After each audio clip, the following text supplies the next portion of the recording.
Tonight we are hearing from a witness in the deadly Brownsville crash. He jumped in right away using his training as a firefighter in Venezuela to save lives.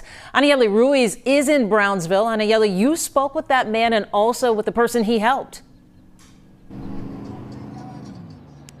Well, that's right. That man tells me he was a firefighter in Venezuela for 11 years. He was standing here in the corner pressing the button to cross the street when he heard the crash and ran to help. He says his quick actions helped save the life of another person, but it was also all caught on camera by a bystander who shared the video.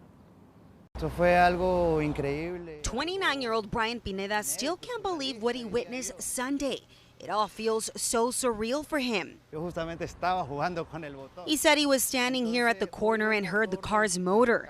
He turned around just in time to see the impact. He says after the crash, his reaction was to see what was going on.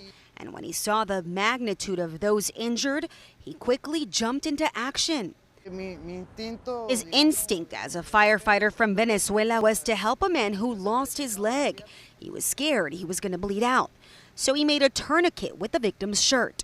He says he started helping other victims, checking for pulses. Fortunately, minutes later, paramedics arrived and began transporting patients to the hospital, including the man who lost his leg, Gabriel Gallardo.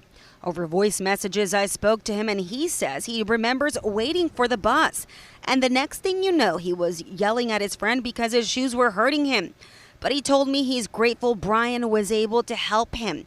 Without him, he doesn't think he would have survived.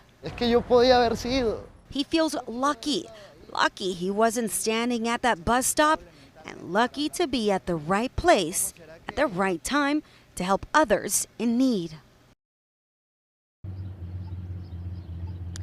Now, Brian tells me he hopes he can continue being a firefighter here in the U.S. He's left to meet with his family who live in other parts of the country. And by the way, Gallardo, he's still in the hospital recovering from his injuries. Reporting live in Brownsville, Anayeli Ruiz, KHOU 11 News.